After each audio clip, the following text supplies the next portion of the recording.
आशीष मांगे गाए तब जय गाता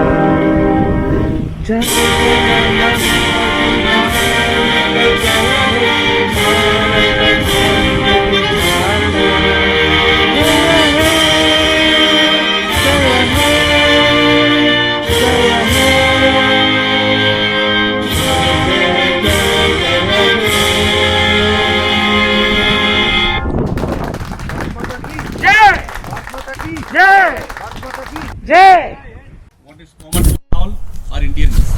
It was on this day in 1950 that this sacred essence of us all assumed a formal shape. That day, India was established as the largest democratic republic, and we, the people, put into effect a constitution that is inspired document of our collective vision. The diversity and vibrancy of our democracy is appreciated worldwide.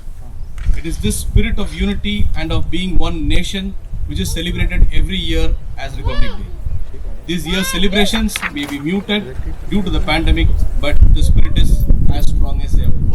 On this occasion, let us remember that the great freedom fighters who showed courage and pursued the dream of Swaraj and fired up the people to fight for it.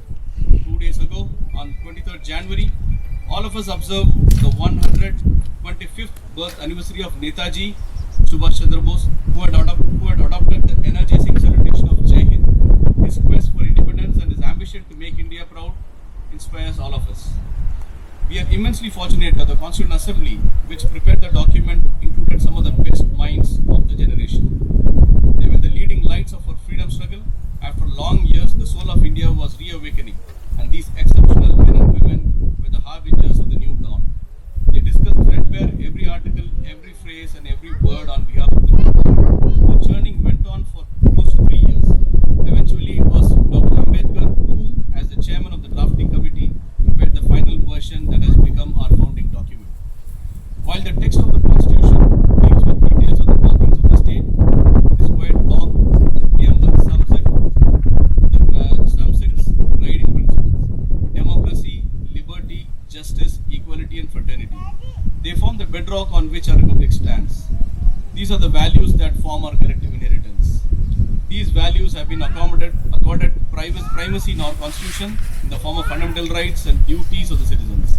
Rights and duties are two sides of the same coin. The observance of fundamental duties mentioned in the constitution with the citizens creates the proper environment for enjoyment of fundamental rights. By fulfilling the fundamental duty of rendering national service, we called upon to do so. Crores of our people have transformed the Swachh Bharat Abhiyan and the COVID vaccination drive into mass movements. A great deal of credit for the success of such campaigns go to our dutiful citizens.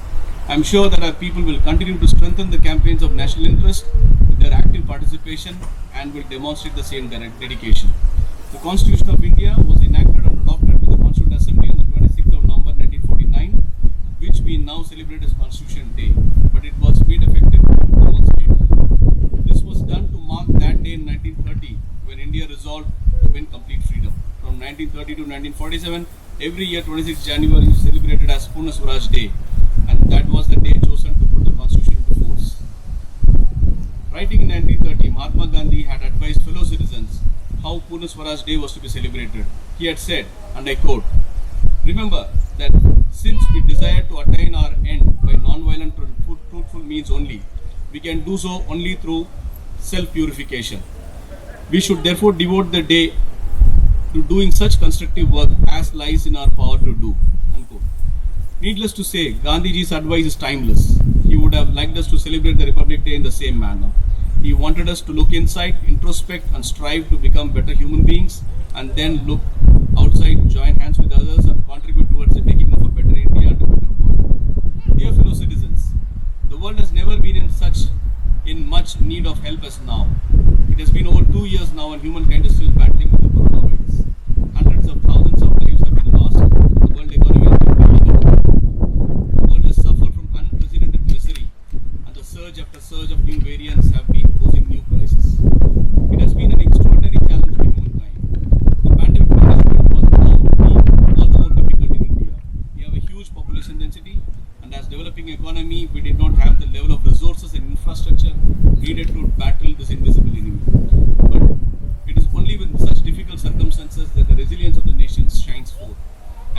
say that we have shown an unmatched resolve against the virus. In the first year itself, we raised the healthcare infrastructure and also reached out to help others. With the second year, we had developed indigenous vaccines and launched the world's largest vaccination drive in history. The vaccination drive is progressing at a quick pace in our country. During the pandemic, we reached out to several other countries with vaccines and other medical help. This contribution by India has been appreciated by international organizations. There have been setbacks, unfortunately, as the virus makes a comeback with new mutations. Countless families have gone through harrowing time. There are no words to express our collective trauma. The only saving grace is that many lives could be saved. As the pandemic is still widespread, we must remain alert and not let our guard down. The precautions we have taken till now have been continued. Wearing masks and maintaining social distancing have been an essential part of COVID appropriate behavior.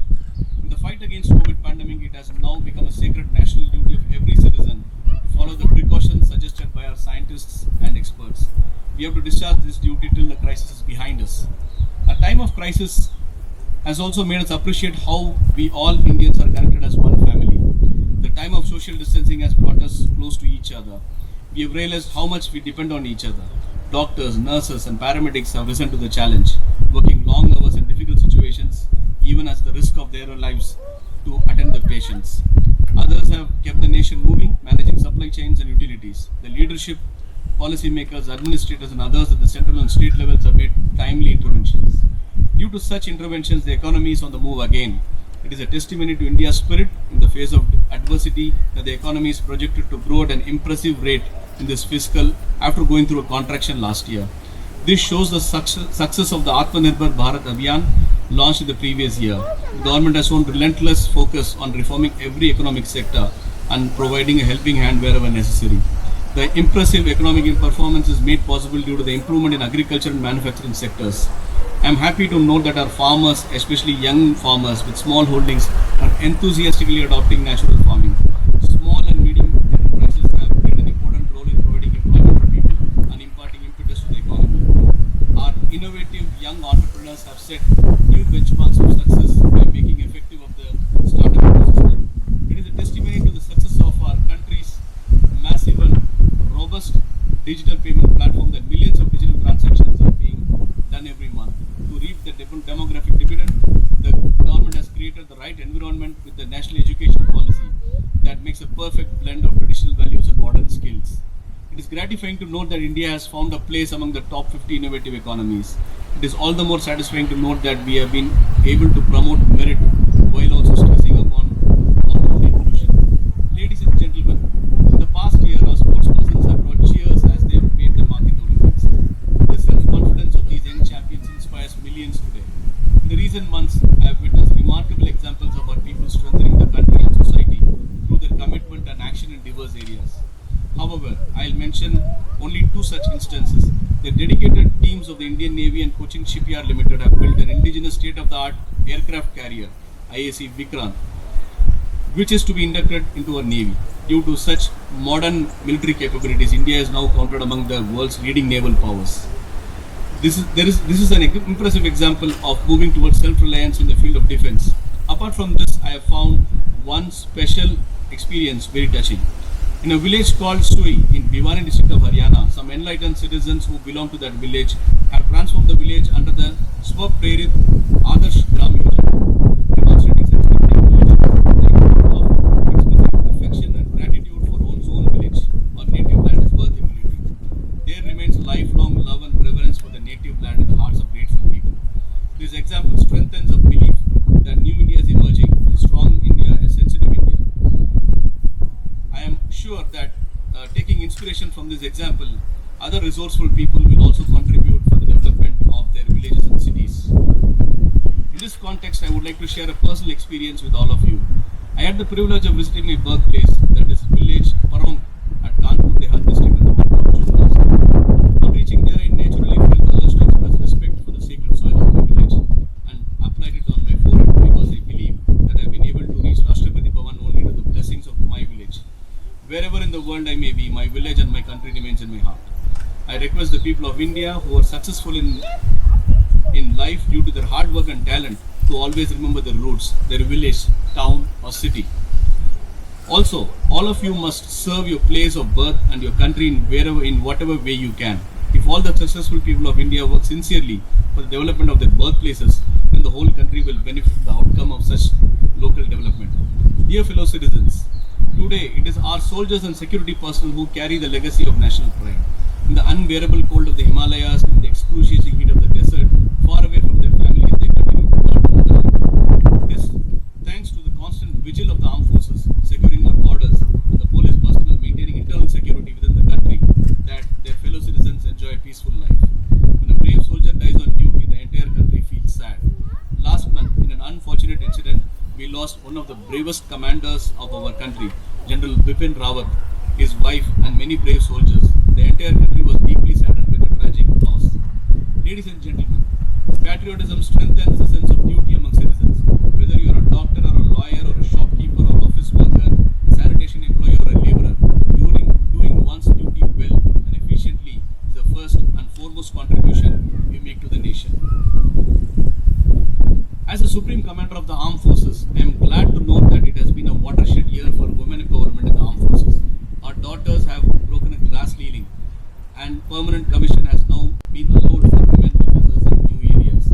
Also, the talent pipeline for the forces will be strengthened with women coming through sainik schools and the prestigious National Defence Academy. Consequently, our armed forces will benefit from better gender balance. I am confident that India is better placed today to meet the challenges of the future. The 21st century is turning out to be an age of climatic change, and India has taken a leadership position on the world stage in showing the way, especially with its bold and ambitious push for renewable energy. At the individual level, each one of us can remember Gandhiji's advice and help to improve the world around us. India has always considered the whole world as one family.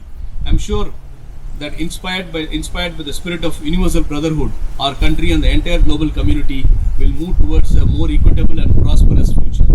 Dear fellow citizens, this year India will cross a milestone when it completes 75 years of independence. We are celebrating this occasion as Azadi Ka Amrit Mahotsav. It is heartening to know that our people, youngsters, are participating enthusiastically in a variety of events and programs organized to commemorate this landmark year.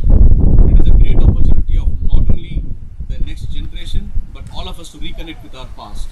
Our freedom struggle was an inspiring chapter in our splendid saga. In this 75th year of independence, let us rediscover the values that animated our glorious national movement. Many men and women laid down their lives for our freedom. Our freedom fighters have suffered unimaginable torture and made countless sacrifices for us to enjoy the festivals of Independence Day and the Republic Day. Let us gratefully recall their immortal sacrifices on the occasion of Republic Day. Ladies and gentlemen, India is an ancient civilization but a young republic. For us, nation building is a constant endeavor. As in a family, so in a nation. One generation works hard to ensure a better future for the next generation. When we won independence, the exploitation of colonial rule had left us in utter poverty, but in 75 years we have made impressive progress. New opportunities await the next generation. Our youth have taken the advantages of these opportunities and new benchmarks of success. I am sure that with this energy, confidence and entrepreneurship, our country will continue to march ahead on the path of progress and will definitely secure its rightful place, benefiting its potential in the global community. I once again wish all of you a very happy Republic Day. Thank you. Jai Hind.